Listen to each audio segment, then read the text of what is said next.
On va réaliser à peu près le même travail pour les équations de plan que ce qu'on a pu faire avec les droites. Donc maintenant qu'on sait qu'un plan est défini à l'aide de deux directions et donc de deux vecteurs directeurs que j'ai appelés ici AB et CD, on va pouvoir déterminer les composantes de ces vecteurs directeurs. Donc, vecteur directeur de pi. Alors, pour déterminer les composantes, il faut donner des coordonnées à chacun de ces points. Donc par défaut, on va prendre le point A, XA, YA, ZA. Pour B, on prendra XB, YB, ZB. Vous avez compris, pour C et D, on prendra XC, YC, ZC. Pour D, XD, YB, ZD. Il y a juste pour X où on va prendre de manière très générale X, Y et Z comme coordonnées. Donc il est possible d'écrire le vecteur AX sous forme matricielle X moins XA, Y moins YA et Z moins ZA, exactement de la même manière que pour les droites. Par contre, nous allons avoir un petit peu plus de travail dans le membre de droite, puisque je vais devoir multiplier le vecteur AB par K, XB moins XA, YB moins YA, et ZB moins ZA pour le vecteur AB, et puis ajouter un certain nombre de fois le vecteur CD, XD moins XC, YD moins YC, et ZD moins ZC. Et de la même manière que pour la droite, on peut tout à fait changer ce système matriciel en un système classique de trois équations, c'est-à-dire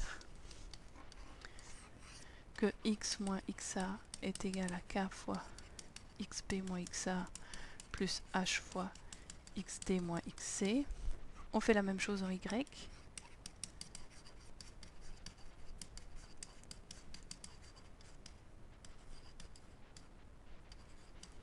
Et la même chose en z.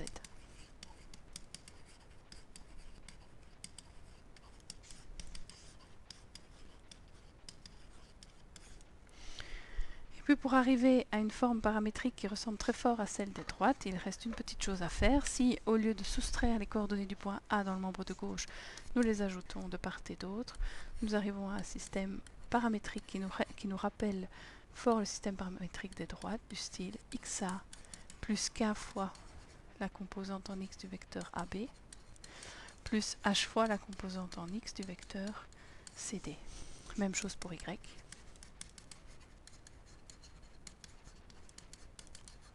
Et même chose pour z.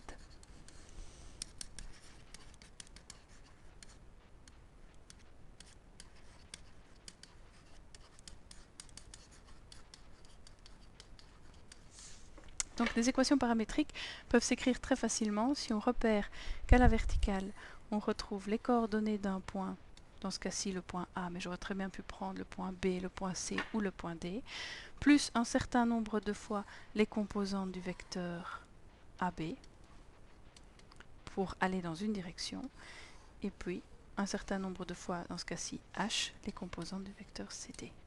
Alors ici, ce n'est qu'une forme très générale. Si au lieu de travailler avec le vecteur AB, vous voulez travailler avec le vecteur petit u, vous mettrez les composantes du vecteur u.